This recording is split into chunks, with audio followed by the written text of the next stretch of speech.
Inside Story Uganda, real source of political updates.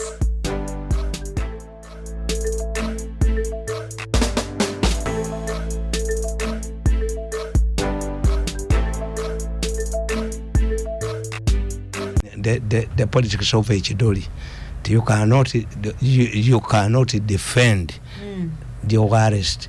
Brian White kasamamu jakaba serikali ati yali abayamba. Let me tell you, eggwanga likulia ku sente za kifere. Nagamba kaka ndi wasoma ko ku musajja muwana Queen ba plandalinga amawanga amalala. Bagenda mu India ne basanga British merchant ngemizikiti bagiteeka ko golodi abasitu bwe bafa bamukarakatali bamujjayo. In 1848 the Anglo-Chinese War of opium batunulia China nga tena kyegula nibajinyesero galwampaka. China was buying opium chobola bakwatire China by the British merchant. Bagenda mu Latin America nibasanga yebirombe nga baledi India nibafa mangu nibagenda mu Ireland was depopulated by the merchants ne nga bwe babba batwalawa mu butu yayinetteeka tibobbe motoka mu Uganda banayirwe nkadwe police ino kuyambo giyingiza. Italy, the Italian mafias developed Italy. Teola mu World Bank of Reconstruction, yafuka World Bank. Italy was developed by Italian mafias. Teri mukozi wa government alina sente za asasanya. Teri akola mu government alina sente za asasanya. Bagula bizimbe bweru.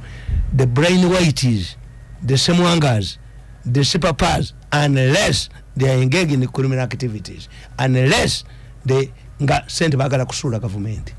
Sente ziyambe eggwanga zivamu tolaba bitatule yazijjawa overshow account tezimanyiddwa. So therefore obwavu obubaluma kuko ono ataba mutegere bajje n'Abaganda omwana atayina manyi kusomera kuba batobe. Muganda jeno cannot be taken abroad to buy tanks. He doesn't have a language, cannot buy artillery, cannot buy anything, cannot buy a plane. Mutubolire babesi ye bagenda okulenye ye bayasha Muganda kye yagenderamu because nangazi me have written Uganda Airlines mujimanyi. You cannot use this woman zibana soko gule motoka ya taxi ne jituma namatofu ngera mama akatambulya mbwerere ne sente bamuwa buli lunako ne banja vuwaza kanna matovu gakabuza. How can you charge a woman atambula nnyo ate munyonyi oba Uganda Airlines? Abuse of office would be ndi atambulizamu abaana be nabo bayina gundi yemu privileges ezimu ne Katonda yatuyamba singa abasiru yabatonda mu mitwe janjawulo twali tebali wasizaayo. How can you an argument ti omukazi atambulya mu nnyonyi ya Uganda Airlines atambulya mu bus if wava munno today is involved in an accident ngali mu Toyota beza abajijewo nabagamba nti witoyita kuddira bayimbi ba kamiliyoni jeno kayanja n'aba wa sente ng'omusajja afuwa okugwala ogwa military band anywa walaji. Yes, you would say this woman is using Kenya Airways or Rwanda Airways, therefore he is undermining the image of Uganda Airlines. Naye atambulira mujja basajja mmwe bannange bisajja bino temusana kuwasaayo tebiyina magezi nti alekawo ennyonyi akole ki atambuza ebigere avuga eggaali n'okyogera mu parliament n'agasajja aba parliament abatuula teyogera mu bantu noyogera mu bantu nti Uhuru tie twamusanze mu hoteli ndala ngali omukyere eyiye begudde bwemudde wano nembasanga ku reception nga mutaddeko TV endala sikomawo oba lady endala. It means the vote of, you would choose the woman of not traveling in Uganda Airlines ne atambulira mu nemu yamwe ingwa zino. What type of logic is this? Katika mwekamba buli twayina omusajja wa Uganda Airlines kama muyita Latigo nyinyi yamuleka pilot nga Aristabon enyinyi nemuleka yagiyitayo ng'etuuse eganira kalanda yagiyitayo neyiwa amafuta mu nnyanja Latigo yali akulira ekitongole kye. Yes, n'abagamba mu gikomye ewerandinga entwale. That was good indiscipline on the part of the pilot. Era mu buyindi omusajja pilot prime minister wa Buyindi yali ayinda kyalaga omusajja n'agamba mbu is delaying us ennyonyi bwe natuuka Dubai nawa yonna we shall pay. Prime Minister wa India yamugamba let me tell you you are an inflated taxi driver. To be a pilot you are an inflated taxi driver.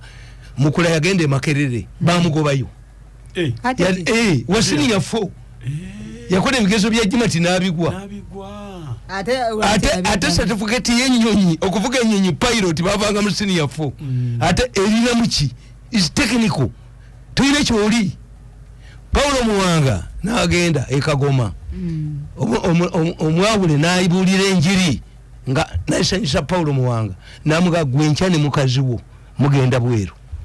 Paulo Muwanga bamugamba nti ennyonyi ejjudde yagenda ku Tamaka najjamu abazungu babiri. Muwanga went on the Tamaka and removed 2 Europeans n'abajjamu bali ne balinya omwawule w'ekagoma. Muwanga gye yagenda okusomera mu church yabulira enjiri nesanyusa Muwanga namuga nti enkyola London era mazo kubira Tariki Aleni omuyi Tariki Aleni yali minister mu government ya Uboti atenga high commissioner yajja ngabulirwa kusatu mu cabinet ngalinja Uganda Airlines eyo gundi abajita batya enenyenye yagwa Murundi ku myaka 2 bajijjawo Concord ekifo 01 kyali kya Queen obaba ali batali mutekitulwamu yes na fudo nga yali wa tabu mbadde mbanyumiriza nembaga nti muwana obugagga bw'Abangereza omusajja bamuyita Drake Drake yakubanga maato g'abanne ku nnyanja nga mubbi a pirate nga mubbi wa n'agenda ebungereza n'emiti gya gold 10,000 Queen yamuwerawo obwassa Drake kuba mukwata ba sipapa mukwata ba Brian White mukwata mulemedde okukwata sente za mweziri mu government. Why should you concentrate on these people abade ita sente wana government sembeza bagagga hali chenkubolira encourage these people to bring money as long as they don't engage in the criminal activities to involve sipapa abadavuga emotoka okutali namba nga revenue emutya. How did sipapa find himself ebyo tobyogera wawulide ko sipapa bye Queen ya hiyo ungo banasema ungo kabisa amazi banasema ungo tebachajibwako hadisi ababogera anti nkubolidde waliwo bano anti era obuzave ekyogedde nti bamajebe babakozesa kakati oyagala ki in pursuance of a result you have banned you are destroying the image. I wonder how a general can destroy the image of generals of the army. Nenga bitufu. Anti chenkubulira in pursuance of sipapa basa amaje. Mugobe demote that man, that woman or man. Mugobe mujeke nyota. Tasubira kuba waliwo ebitogerwa. Ngosirika. Wano waliwo omukazi wa maanyi nnyo. Bawe yafunyisa akusika lulubuto. Fortunately for her, yagende mulago namu operating. Why? Yali atya kumugamba ti olubuto lwani amawulire gali saasanye yali swaziza bawe. Yes, in pursuance of sipapa you are involving the army nti robberies tubadde tulaba zaba amaje ekyo mukisirikira waliwo ekyomira nti okutte mukazi one house boy omutwale ku erosi aganti ali lubuto ate oyo kati oyo musajja mumujjeko mukazi ajja kutta mukazi wange. If your woman conceives from a house boy is a punishment, don't mention it. Abarundi omukazi omusiguze tazaala omulundi bwaba yava waabwe mu Burundi najja alima emyaka 3 abaana bonna omukazi be yazaala babe kanoti embalasi his wife fa Abaganda tukireka mu ddame nti bwenfa omwana we bamutwalanga oba bwe babanga musajja afudde nga Mirundi alina abaana 62 babateeka ku kikugundi ku kifuji ne bagenda nga babasiba ebyayi nga bamulekwa kati omukazi waagambira nti yote musiba oba abe waabwe. But you cannot embarrass your wife and husband as this people embarrassing the army. Where did they go to school? Demuli ya mwasomera ludda wamu fuka ni risk the army ekyo mwali kisirikidde.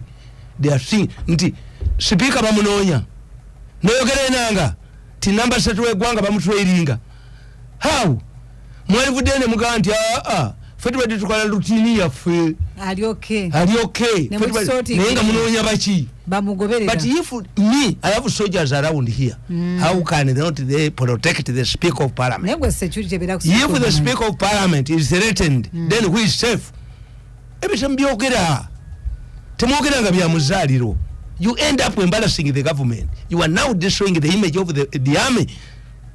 If Sipapa is used by the serving officers, what about those who are retiring? What are they going to do? You are destroying the image of the army. I read the newspapers every day.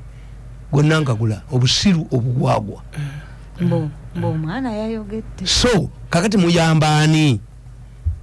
Muyambani Sipapa kaje mu koti mpozi mutireyo. Kazinda gwemba demba gamba. Bamuyambisa ngokuba Bigirimana nga Bigirimana a protecting first lady. I told you I have a letter Museveni wrote to Mbabas, stop harassing my wife. Have it. I have the letter where Museveni wrote to Mbabas, stop harassing my wife. I have it. Yes, kakati mwe Museveni yatunulie ebintu bwati nasirika era yabagamba nti waliwo omuntu abadde ayina covid naye nga ajja tulinane yamwogera erinnya naye nga ate mwe mwamutegeera naiti okyamuwulirayo yali alina covid naye nga tayagala mutestinga tayagala kukolaki.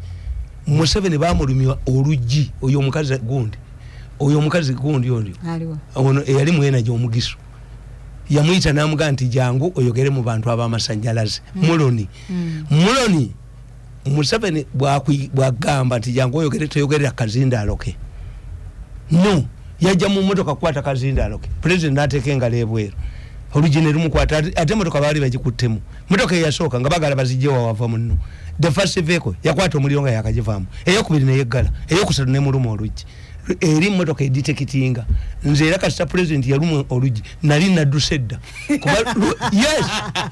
kuba lulungi manyi omukulembeze wafiiridde naye nalaba Museveni mugumu yali atambudde ne dokita we bamuwa obukadde butaano buli lunaku nga temuli yadde empeka ya gundi temuli ampupanado tasobola genda kupokirire.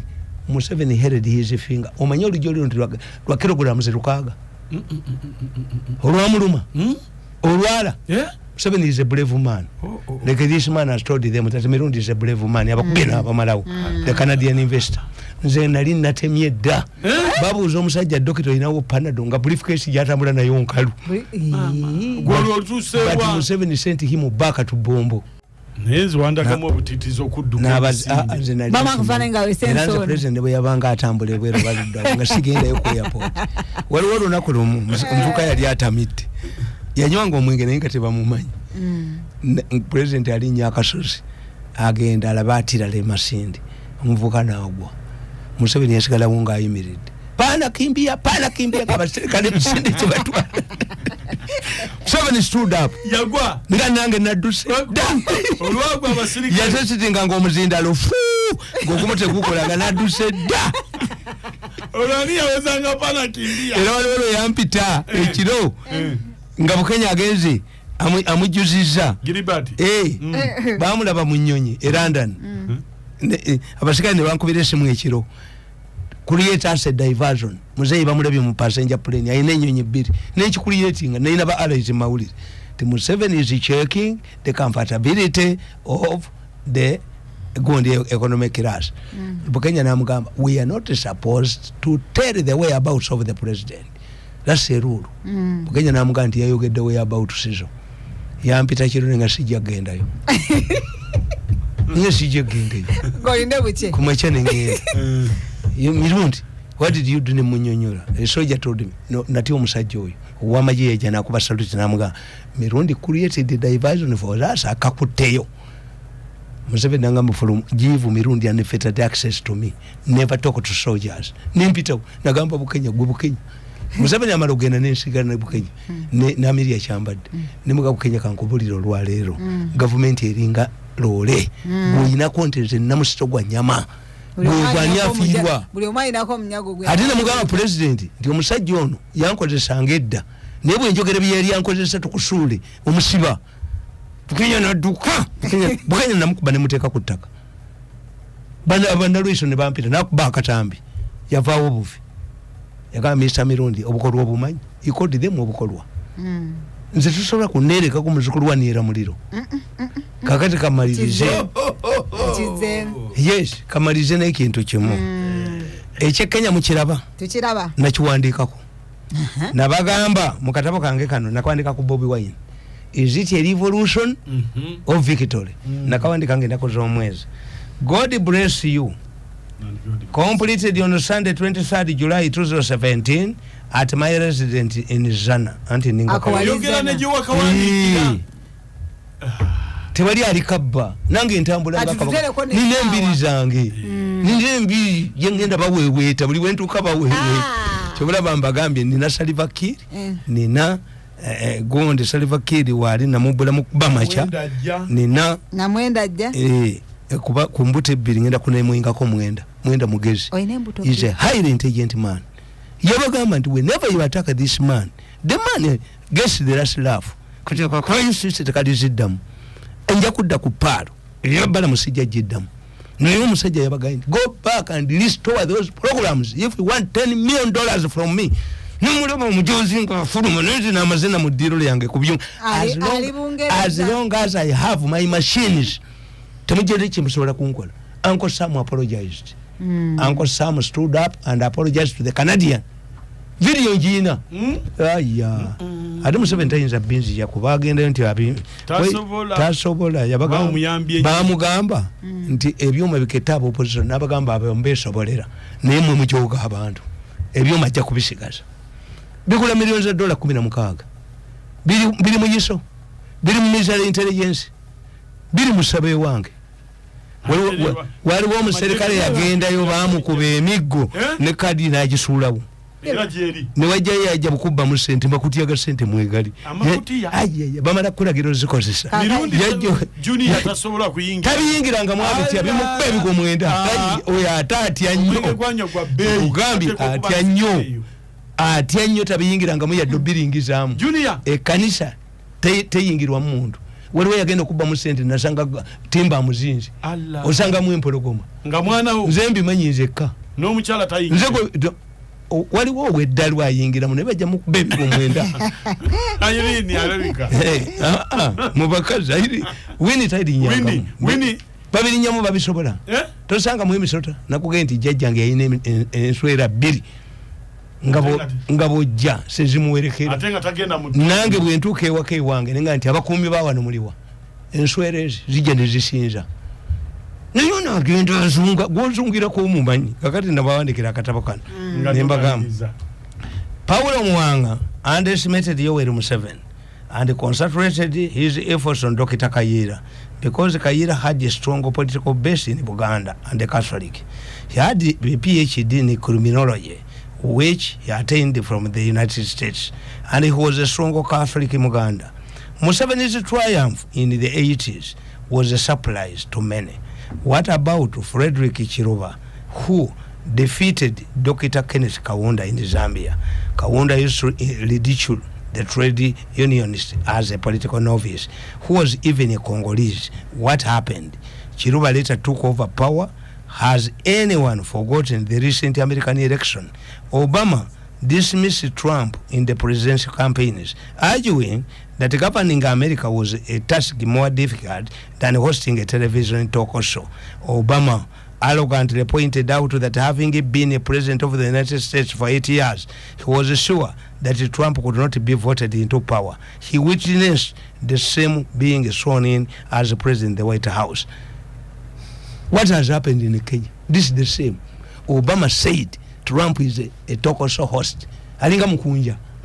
Ruling America is more a task, more important than this man. He attended this, not only attending, he handed over power to him. Ruto, Uhuru described Ruto as a thief, as a person who could not rule Kenya. Yesterday, handed over power to who? Never underestimate your opponent.